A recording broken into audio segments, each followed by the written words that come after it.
और गुजरात कांग्रेस कमेटी के पूर्व अध्यक्ष भरत सिंह जी सोलंकी आपके बीच में रूबरू होंगे। आज जिस तरह से पूरे भारत में जो संपत्ति है उसको बेचने के क्रियाकलाप चल रहे हैं और भारत को निजी हाथों में भेजा जा रहा है और उसके बारे में जो भ्रम फैलाए जा रहे हैं उसको लेकर हमारे नेता आपसे रूबरू होंगे। इस प्रेस कॉन्फ्रेंस के आगे की गतिविधि संचालित करने के लिए मैं निवेदन करूंगा हमारे मीडिया के अध्यक्ष जीतू पटवारी जी से संचालित करें। आदरणीय साथियों, आज से 6-7 वर्ष पूर्व कुछ नारे पूरे देश में गूंजने लगे थे और मीडिया के माध्यम से आम जनता तक जाते थे, जिसमें था बहुत हुई महंगाई की मार, अब की बार मोदी सरकार। आज ही पेट्रोल हो गया 25 रुपए घरेलू महंगा और 75 रुपया कमर्शियल। 1000 गैस की टंकी 25 रुपया महंगी हो गई घरेलू रसोई गैस और 75 रुपया महंगी हो गई कमर्शियल जो यूज में आती है। तो बहुत ही महंगाई की मार, अब रोज बढ़ेगी महंगाई की मार। ये एक नारा नया आदरणीय मोदी जी ने देश में लेके आए। आपने देखा होगा कि देशवासियों मुझे 60 महीने चाहिए, 60 महीने 60 देश बदल दूंगा। हमें क्या पता था कि 60 महीने उन्हें देश बेचने के लिए चाहिए थे, न कि देश बनाने के लिए। फिर उन्होंने कहा था देश नहीं झुकने दूंगा, देश नहीं बिकने दूंगा। कुछ नारे ऐसे थे। 70 साल में कांग्रेस ने क्या किया? जैसे ही इनको पता चला तो 60 लाख करोड़ की संपत्तियां 6 लाख करोड़ में बेचने लगे। फिर इन्होंने कहा कि 100 दिन में महंगाई घटा दूंगा। ऐसे तमाम वो बातें, वो भावनाएं जिसने देश ने आत्मसात किया और मोदी जी को प्रचंड बहुमत दिया। क्या स्थिति है? अभी राहुल जी ने दिल्ली में इसको लेकर विस्तार से अपनी बात कही थी, जो आप लोगों के माध्यम ने पूरे देश में इस भावना को देखा था। ऐसे ही मध्य प्रदेश में लगभग 56 सरकारी असेट्स, मध्य प्रदेश की सरकार भी 600 करोड़ रुपए कमाना चाहती है और बेचना चाहती है। 17 साल का मुख्यमंत्री जिसने कहा था 2022 तक किसान की आय दुगनी कर दूंगा, उसने 2022 में 600 करोड़ की सरकारी संपत्ति बेचने का लक्ष्य ले लिया, वचन ले लिया। ऐसे तमाम बातों के लिए आदरणीय पूर्व केंद्रीय मंत्री, हमारे पीसीसी के अध्यक्ष गुजरात के पूर्व भरत सिंह सोलंकी जी आपसे चर्चा करेंगे। मैं उनको आमंत्रित करता हूं। आदरणीय सोलंकी।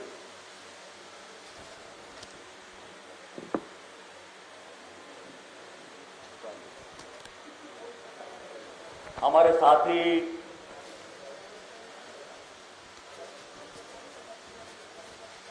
पूर्व मध्य प्रदेश के मंत्री और कार्यकारी अध्यक्ष और जिन्होंने हमारे साथ गुजरात में 2017 के चुनाव में बहुत अच्छा काम किया, ऐसे माननीय भाई जीतू भाई पटवारी जी, मध्य प्रदेश कांग्रेस के हमारे सभी वरिष्ठ साथीगण और मीडिया के मेरे आप सभी साथी मित्रों, भाइयों और बहनों, आज मैं आपके बीच एक बहुत ही अहम बात लेके आया हूं। ज्यादातर मीडिया को तो हमेशा एडवांस में पता रहता है कि देश कैसे चल रहा है, देश कैसे चलने वाला है, चलाने वाला कैसे चलाएगा।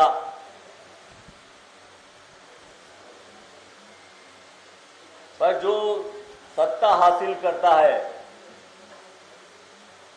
और सपने दिखाता है, बताता है कि हम देश ऐसे चलाएंगे,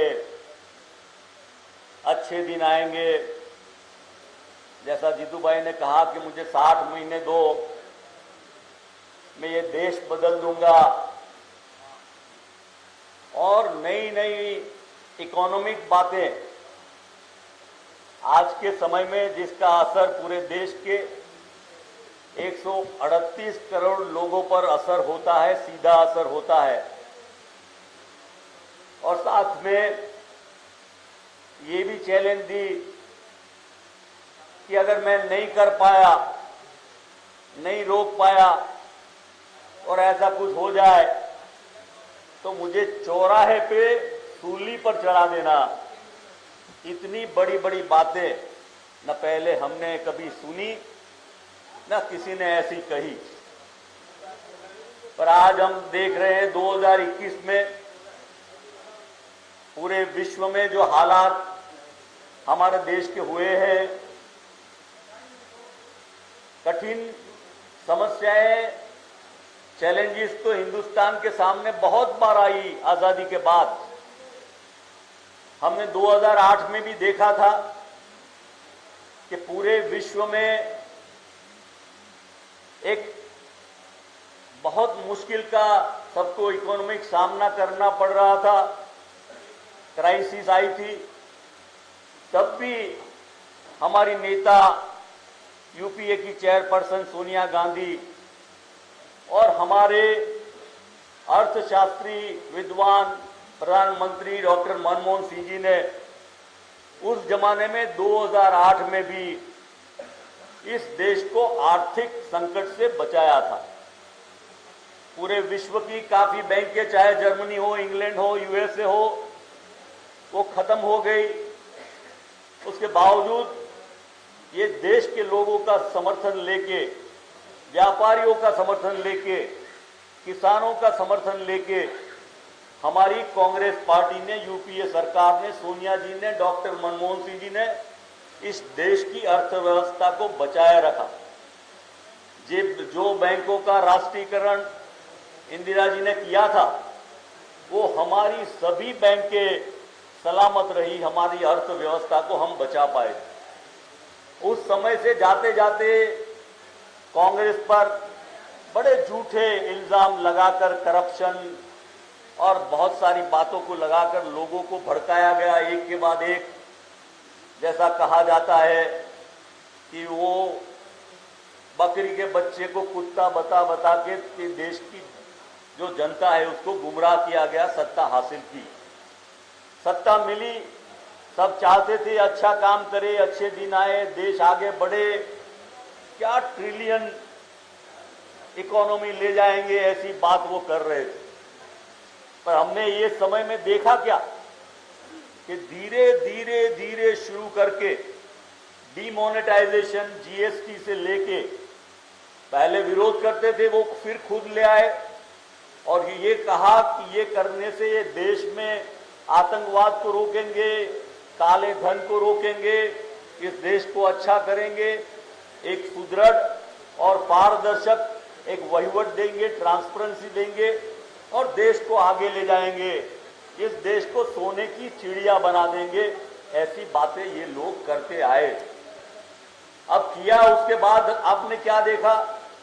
ज्यादातर तो पहले तो हमेशा कांग्रेस को गालियां दी कि कांग्रेस ने 60 साल में क्या किया। अब लोगों को पता चलता है और आपके माध्यम से पता चलता है कि ये जो कुछ हो रहा है वो कांग्रेस के कार्यकाल में जो हुआ था उसका प्रतिबिंब ये लोग निकाल रहे हैं, कर रहे हैं। और इसलिए उनके हालात इतने बिगड़ गए, इतने खराब हो गए कि अच्छे अच्छे लोग जो काम करते थे, जो अर्थशास्त्री थे, आपने सबने सुना रिजर्व बैंक के गवर्नर का नाम रघुराम राजन, आपने उनके बाद बनाया उर्जित पटेल जी को रिजर्व बैंक का गवर्नर। अब सोचिए कि जो उनको ले आए, वो लोग भी उनको छोड़ के चले गए क्योंकि उनकी कार्य प्रणाली का कार्य व्यवस्था, उनका एडमिनिस्ट्रेशन इतना खराब, इतना भ्रष्ट, इतना नेगेटिव था। अब आज ये बात हम इसलिए कर रहे हैं कि 12 फरवरी 2020 को हमारे नेता राहुल जी ने देश को चेतावनी दी थी, प्रधानमंत्री को चेतावनी दी थी कि इस देश में सुनामी आएगी, बड़ा संकट आएगा।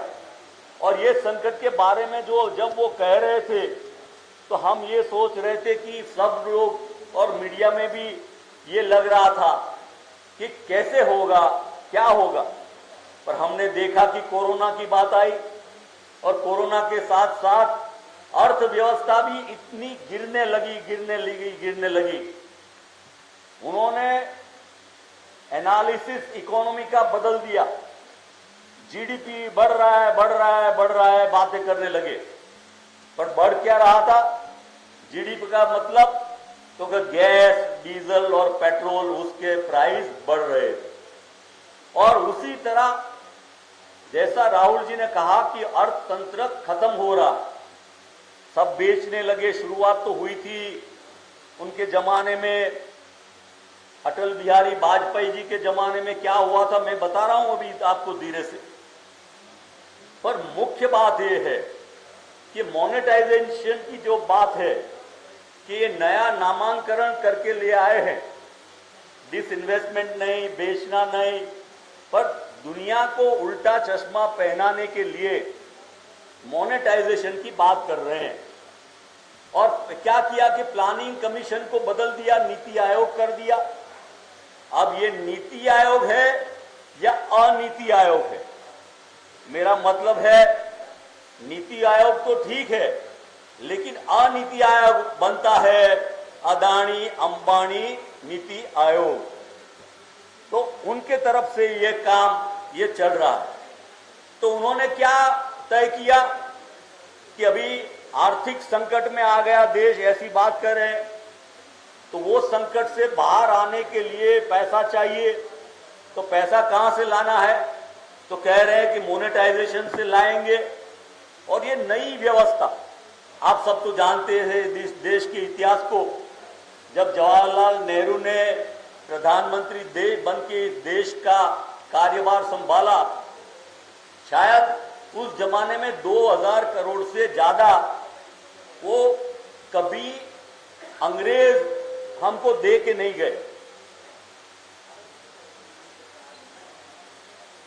उसके बाद वो जमाने में हमारी जो अर्थव्यवस्था थी उसको हम दूसरे देश, हमारे इकोनॉमिक इंटरनेशनल फंडिंग वाले लोगों से हम लोन लेके अपने देश की व्यवस्था को बदलते थे, हमारा डेवलपमेंट करते थे, हमारे डैम, हमारे ब्रिजेस, हमारे हॉस्पिटल, हमारी इंडस्ट्री, उसको बढ़ाते थे।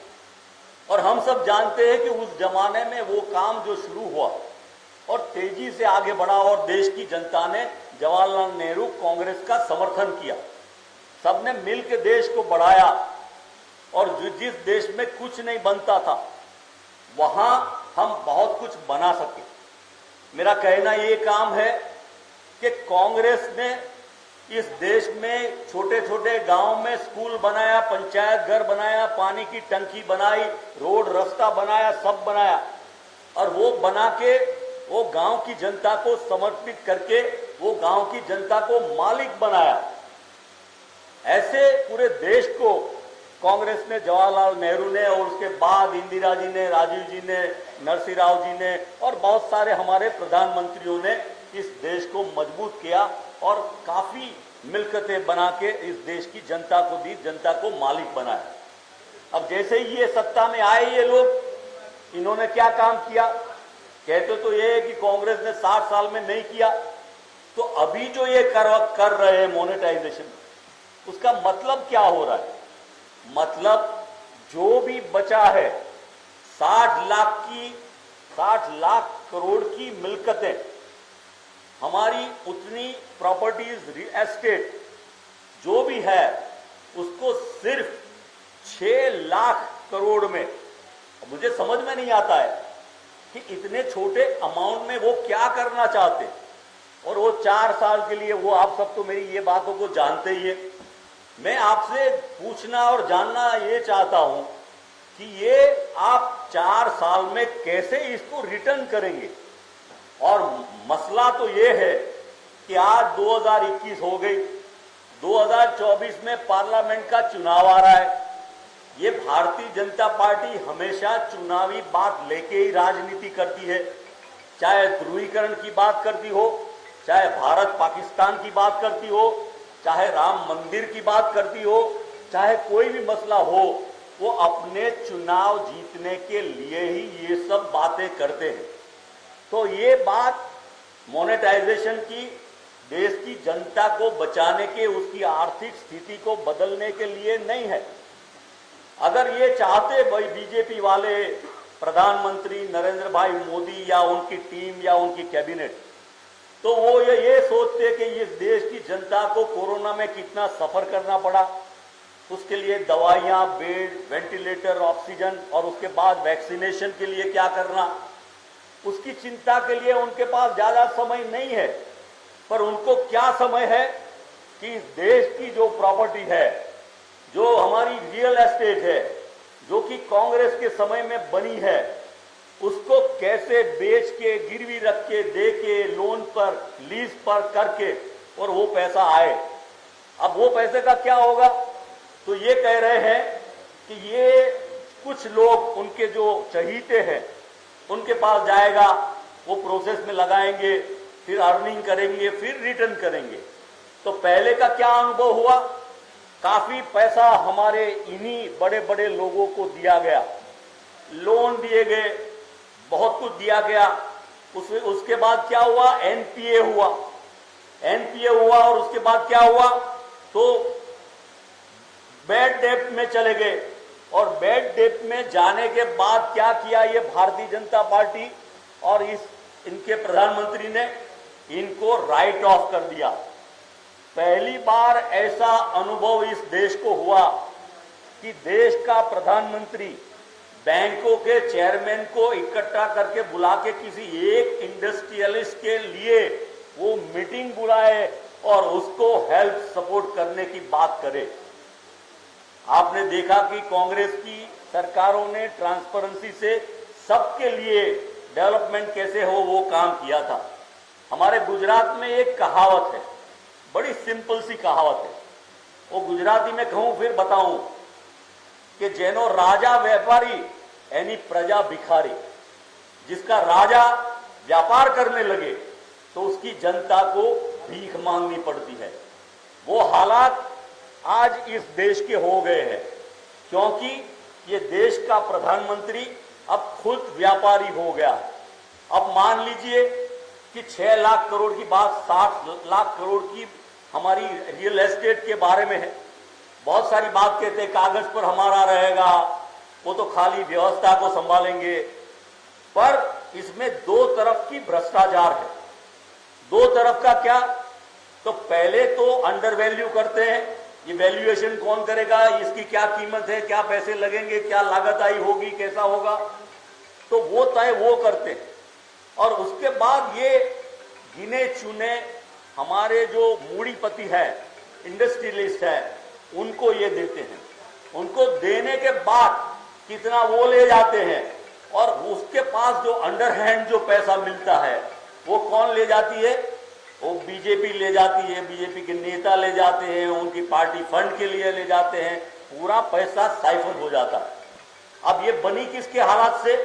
ये भारत के सिविलियन से बनी, हमारे नागरिकों ने जो टैक्स पे किया, पहले तो उसी से ये बनी।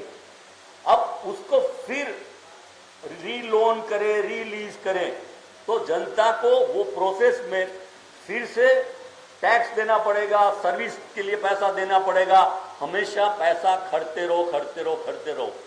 तो आम आदमी, सिविलियन जो अपनी कुछ सगवड़े चाहे रेलवे से, चाहे एयर से या और किसी रास्तों में किसी तरह जाए, एक बड़ा लंबा लिस्ट है जो वो क्या करने वाले हैं, 6 करोड़ वो तो आपके पास है, इसलिए जैसे शुरू करें तो सड़क, रेल, बिजली ट्रांसमिशन, प्राकृतिक गैस पाइपलाइन, पेट्रोलियम, टेलीकॉम, खाद्यकरण, माइनिंग, एयरपोर्ट, बंदर, स्टेडियम, इसके बारे में मैं कोई फिगर, वो तो आपको नोट से भी मिल जाएंगे। बात हमारी वैचारिक बात, इस देश की जनता को ये बात जाननी चाहिए कि देश में क्या हो रहा है, क्या चल रहा है, क्या होने वाला है।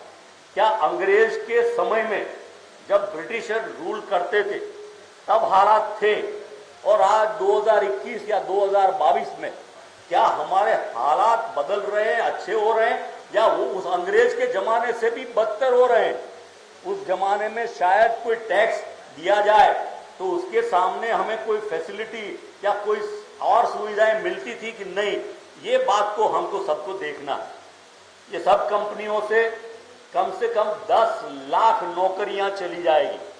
पहले तो बड़ी बात करते थे 2 करोड़ युवाओं को रोजगारी देंगे, अब 2 करोड़ लोगों को देने की बात तो दूर रही, अब तो नौकरियां जाने लगी है।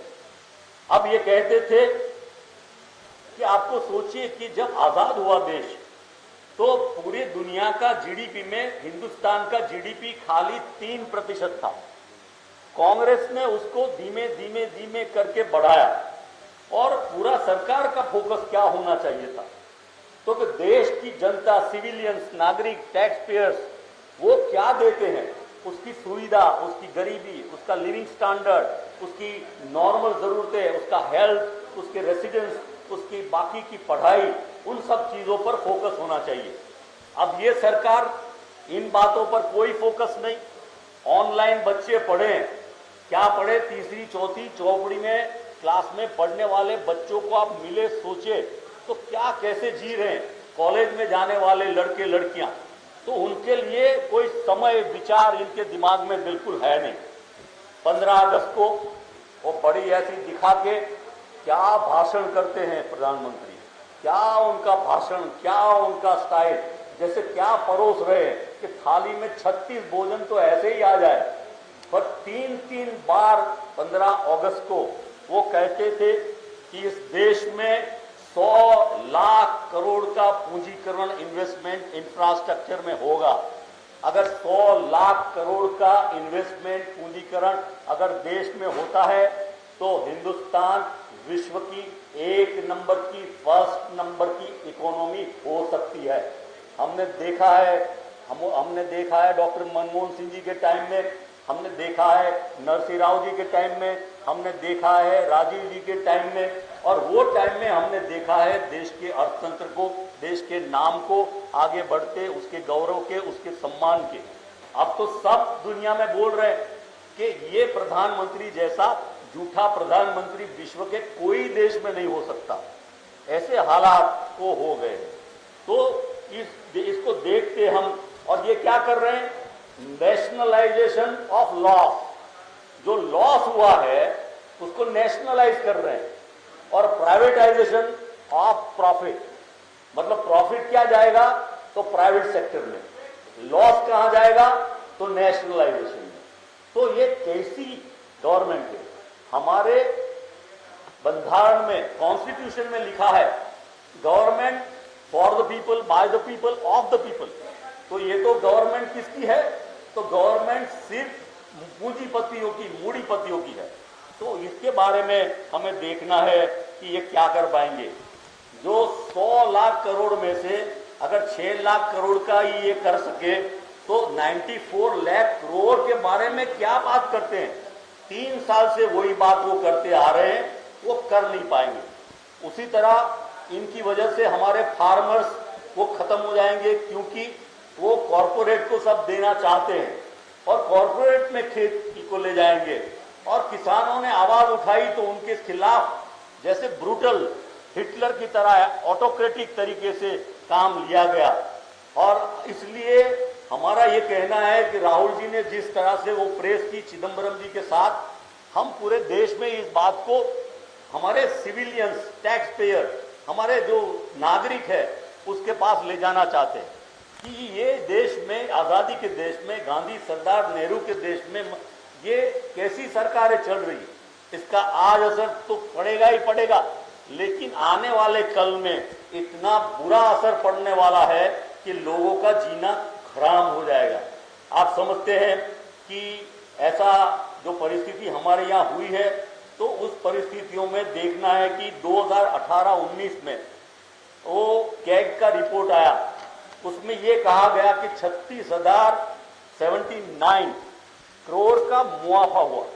तो जो प्रॉफिट मेकिंग कंपनीज है उसको बेचा जा रहा है, और जो कंपनियां जो कांग्रेस के टाइम में भी डिसइन्वेस्टमेंट हुआ, पर किसको बेचा, कैसी कंपनी बेची? तो जो लॉस मेकिंग थी, जिससे देश पर कर्जा पड़ता था, टैक्स पेयर पर कर्जा पड़ता था वो चलाने में, और उसको ठीक करके ये तो जो कंपनी राफेल बना नहीं सकती, एयरप्लेन बना नहीं सकती, फाइटर प्लेन के बारे में सोच नहीं सकती, ऐसे इंडस्ट्रियलिस्ट को वो राफेल बनाने का कॉन्ट्रैक्ट, वो भी बड़ा, उसका प्राइस में भी वो देने वाले लोग, तो ये देश को कैसे चलाते हैं ये हमें अच्छी तरह से सोचना है। और आपने इतिहास को देखा है अच्छी तरह से कि पहले के जमाने में आजाद हुआ, जवाहरलाल नेहरू, लाल बहादुर शास्त्री, इंदिरा जी, मोरारजी भाई, राजीव जी, विश्वनाथ प्रताप सिंह जी, पीवी नरसिंह राव जी, देवगौड़ा जी, इंद्र कुमार गुजराल जी, वाजपेयी जी, मनमोहन सिंह जी, ये लास्ट वाला जो प्रधानमंत्री आया, बाकी के लोगों ने इस देश में बहुत सारी सरकारी कंपनियां बनाई, मतलब जनता को मालिक बनाया उन्हीं के पैसे से, उन्हीं के टैक्स के पैसे से, but people became the owner of the country, of the property, of the assets. और इन्होंने क्या कहा कि आप ओनर नहीं है, वो तो ownership is transfer to whom? तो ये नीति आयोग, मतलब अदानी, अंबानी एंड कंपनी, उनके पास पूरी प्रॉपर्टियां, ये सब चला जाएगा। तो ऐसे वक्त में हमें ये देखना है, ये मध्य प्रदेश आपका बहुत इंपॉर्टेंट देश है, राज्य है, कि जो पूरे हिंदुस्तान को दिशा दिखा सकता है। यूपी बहुत बड़ा स्टेट है, यूपी ने बहुत बार प्रधानमंत्री दिए हैं, बहुत कुछ किया है, पर आने वाले समय में मध्य प्रदेश का रोल बहुत बड़ा होगा। और मैं पिछली बार जहां मेरा दौरा हुआ था, यहां आपसे मिलने का चांस मिला था, तब मैंने देखा था कि हमारी सरकार, कमलनाथ जी की सरकार थी, और वो सरकार ने मैग्निफिसेंट एमपी वो बात की थी। दिग्विजय सिंह जी और उसके पहले के हमारे मुख्यमंत्रियों ने भी बहुत अच्छा काम किया था, और अभी अच्छा काम हो सकता है। ऐसी स्थिति में भी मैं जो देख रहा हूं, जो सुन रहा हूं, मुझे इंफॉर्मेशन मिल रही है कि यहाँ बिजली जो टॉप प्रायोरिटी है, मोस्ट इम्पोर्टेंट पार्ट है, वो भी संभाल नहीं पाते हैं, और ऊपर भी उनकी सरकार है। हमारी सरकार जब यूपीए थी, और मैं भी आपकी कृपा से जब पावर मिनिस्टर था, तो किसी भी स्टेट में पावर की कमी के लिए कोयले में कोई दिक्कत ना आए, ये बारे में हम ध्यान रखते थे। अब यहाँ तो हम देख रहे हैं कि बातें बड़ी बड़ी करते हैं, लेकिन जनता की मुश्किल, व्यापारी और बाकी लोगों के बारे में ये बिल्कुल कतई सोचते नहीं हैं।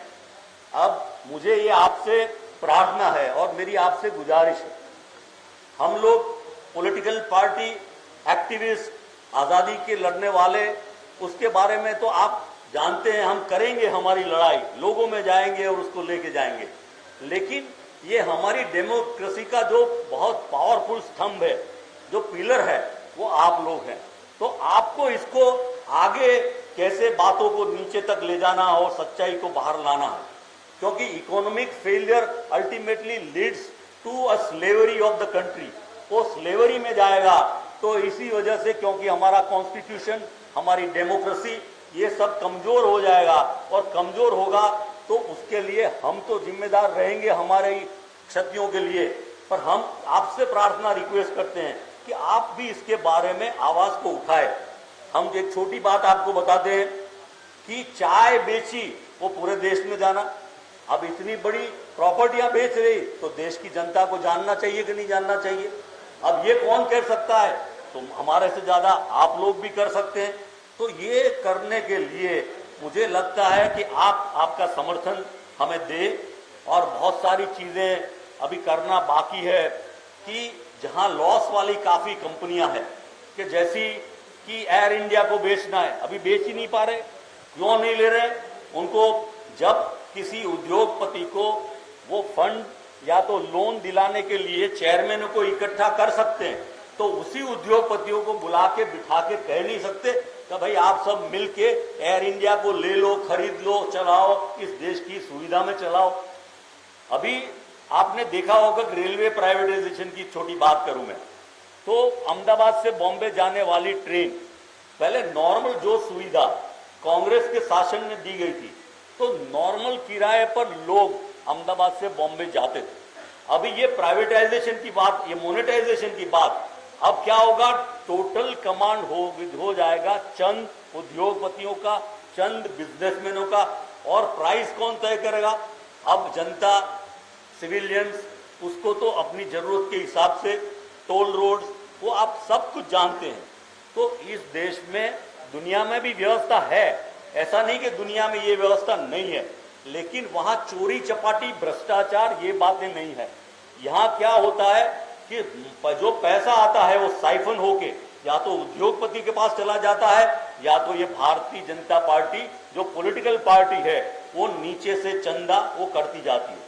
आप देखते हैं कि पूरे देश में इकोनॉमी बड़ी मुश्किल में है, तो बीजेपी के अपनी ऑफिस देखते हैं, करोड़ों करोड़ों करोड़ों रुपए की ऑफिस, तो कौन से अपने घर के पैसों से वो ऑफिस बना रहे हैं? तो ये यही उनका, जहां भी सत्ता है, उनकी जहां व्यवस्था है, वो व्यवस्था में से वो बनी साइफन करके 30 से 40% पैसा जो सरकार के, चाहे कॉन्ट्रैक्ट हो या ऐसी व्यवस्था हो, ऐसी व्यवस्था से वो ले जाते हैं। हमने ये देखा है कि पेटीएम मुनाफे में, और एसबीआई तो कमजोर हो रहा है, बीएसएनएल डूब रहा है, और रिलायंस डिफेंस मुनाफे में। तो ये क्या सरकार, किसकी सरकार, कैसी सरकार? पर जनता इतना डिटेल सिविलियन नहीं जानते हैं, उसको फाइनेंशियल डिटेलिंग पता नहीं होती है।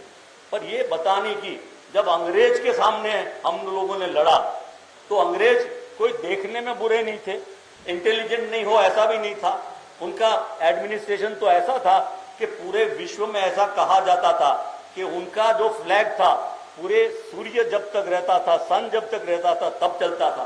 तो गांधी जी, कांग्रेस, बाकी के लोगों ने, देश की जनता ने उनको क्यों भगाया, क्यों निकाला?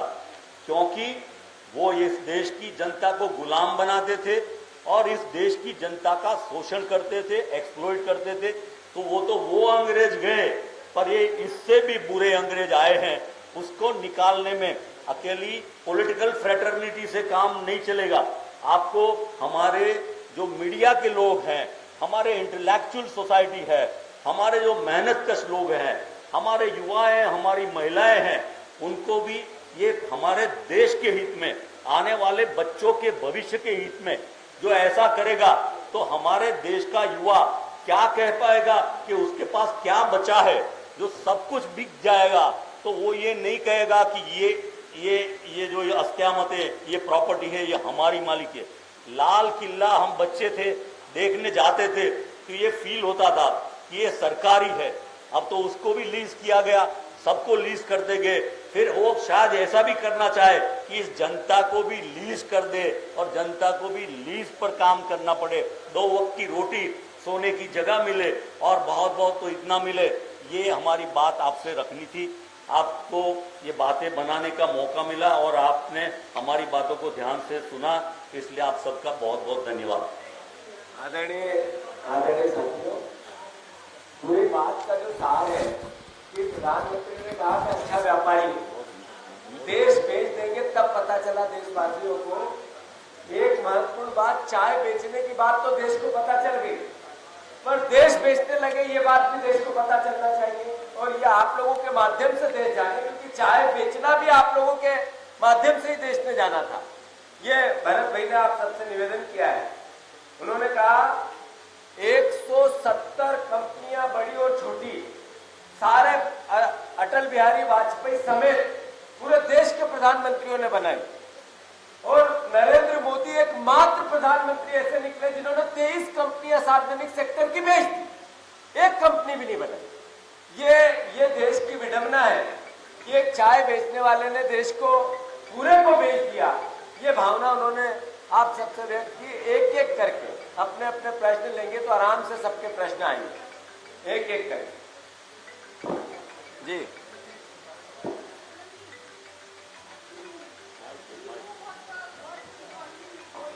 जी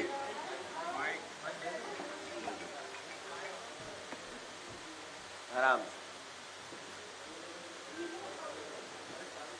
चालू है मुकेश आएगा हेलो बोलेगी साथ में हो जाएगा माइक के लिए काम How people are affected and there is an economic slowdown. We also know that the present regime is planning to give away a portion or maybe a large portion of the country's assets. And my question is, you are seeing what the circumstances are. As a political party, if you come back to power in 2024, how will you rectify the situation? Do you have a plan? very, very important question. I am not an economist and expert, but a common man. But what I feel or what my party thinks and how my party has developed this country. See, whatever money required basically for the growth or development of either business or industry or what, they will look. But at the same time, the human factor which gives employment, gives basic requirement of the people of India, the civilians, that also we will take care. And the way Jawaharlal Nehru started and later on Narsee Rao changed the scenario, the participation of people, he started, and gradually Rajiv ji also made different things, and a modern India 21st century. So we will, with the strength of the people, we will not exploit the labor, the hard work, the intelligence, the intellectual property of Indian people. We will take them into support and will build the country again. जी संदीप भैया, आप किसी को और सवाल करना है? हाँ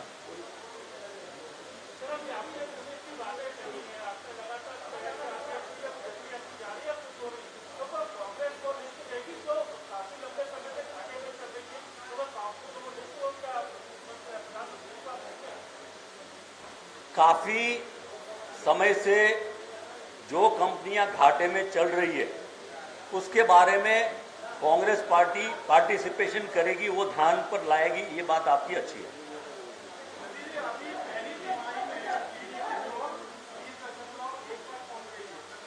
जी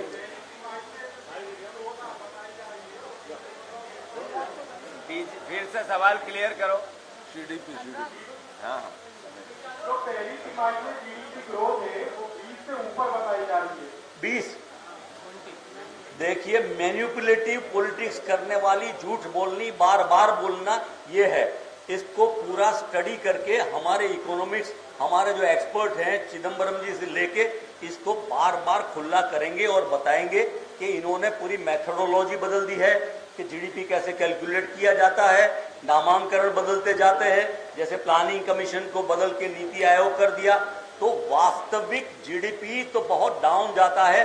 और वो कॉमन मैन भी देख रहा है इस देश का, कि हम देख रहे हैं न रोजगारी है, न व्यापार है, न कोई धंधा है, न कोई प्रोडक्शन है, और हमारा जो बिगेस्ट पावर है एग्रीकल्चर, वो भी धीरे धीरे धीरे इतना डाउन हो रहा है। इंडस्ट्री तो चलती है लिमिटेड लोगों की, और वो भी मैनिपुलेटिव, उसमें प्रोडक्शन के हिसाब से प्रॉफिट या वो डेवलपमेंट नहीं है। That is the jugglery of the pricing of the shares and वो चल रहा है। ये जो कोयले का संकट खड़ा हुआ है पूरे देश भर में, कई राज्यों में बिजली की कटौती हो रही है, आपके काम खुद ऊर्जा मंत्री हैं। तो जब आपने कहा तो आपने बड़ा अच्छा क्वेश्चन, कि जब यूपीए सरकार थी, हमारी सोनिया जी, डॉक्टर मनमोहन सिंह जी और सुशील कुमार शिंदे हमारे पावर मिनिस्टर थे, और कोयले के मंत्री के साथ मिलके हमारे लोग ये बात को चर्चा डायलॉग करके, जो जरूरतमंद इंडस्ट्री थी उसके साथ बैठकर उसके लिए कितना मिल सकता है और प्रोडक्शन को कैसे बढ़ाया जाए, वो प्रोडक्शन को बढ़ाने की हम पूरी कोशिश करते थे, और उसी वजह से डिमांड और सप्लाई को हम मैच करने की कोशिश करते थे। जी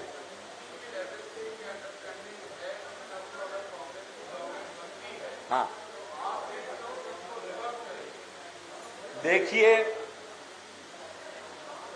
अगर उन्होंने कर लिया तो लीजिंग वाली कंपनी तो वापस लेनी है। 2021 हुआ, 24 में हमारी सरकार आएगी, मतलब उनका लीज खत्म, वो तो तय है, पहले समझ लो।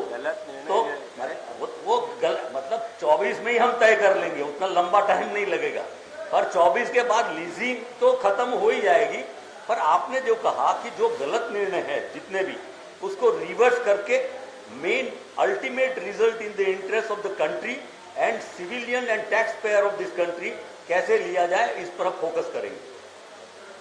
सोलंकी जी, मेरा एक सवाल है जी, कि भारतीय जनता पार्टी के विपक्ष में देखिए तो छोटे छोटे मुद्दों पे खड़क तो होता है, कांग्रेस कब उठेगी सड़कों पे, ये समझ नहीं आता। आपकी बात सच्ची है, आपका सुझाव भी अच्छा है।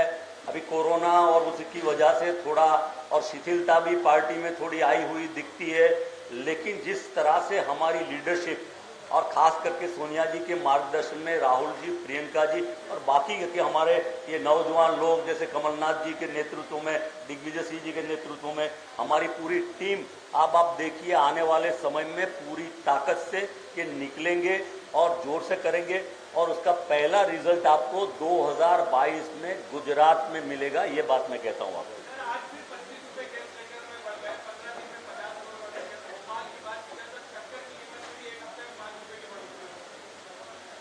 अब आप जो कह रहे हैं, पहले तो बड़ी चिंता का विषय है कि रोज बरोज बढ़ता जा रहा है।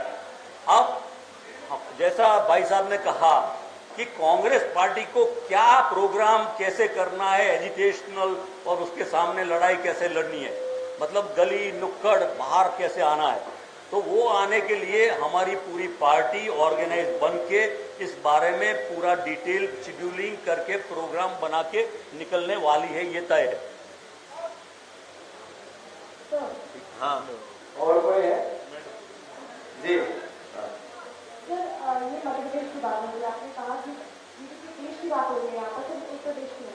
अगर दिल्ली को देखा जाए, दिल्ली में फिलहाल अगर पार्टी वहाँ पे क्या कर रही है कि मध्य प्रदेश में हमने देखा कुछ दिनों पहले आंदोलन मध्य प्रदेश के अलावा देश में क्या काम कर रही है, कई कई मुलाकातें यहाँ पर हो रही है लगातार राहुल जी के नेताओं से। अगर वहाँ देश की बात करें तो वहाँ पार्टी वहाँ क्या कर रही है? देखिए, आप डेमोक्रेसी के लिए चिंतित है, बड़ी अच्छी बात लगी मुझे, क्योंकि जब कुछ गलत हो रहा है या तो जनता के हित के विरुद्ध हो रहा है, तो जो भी पॉलिटिकल पार्टी ऑपोजिशन में है उसका काम करना है कि जनता की बात को आवाज दे, ऑर्गेनाइज करके निकले। कभी चुनाव के रिजल्ट की वजह से कार्यकर्ता कभी निराश होता है, डिप्रेस होता है, वो फील करता है कि क्या करेंगे।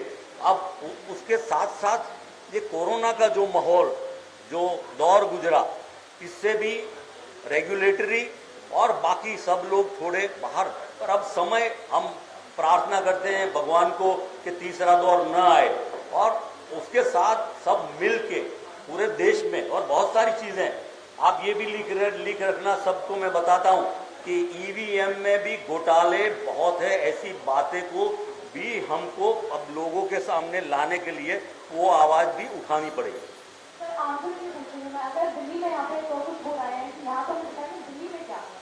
दिल्ली में भी करेंगे, सब जगह करेंगे। पूरे देश में कांग्रेस 1885 से ये देश के अच्छा करने के लिए आंदोलन विचारधारा को लड़ रही है। कहीं ताकत, कहीं कमजोरी ये दिखती है, पर जिस तरह से हमारा नेतृत्व, सोनिया जी, राहुल जी, प्रियंका जी और बाकी के हमारे सब लोग, हमारे युवा, हमारी महिलाएं, वो निकलेंगे मोटिवेट करके, बहुत जल्दी से आप देखेंगे, ये फर्क महसूस करेंगे। धन्यवाद सर। धन्यवाद।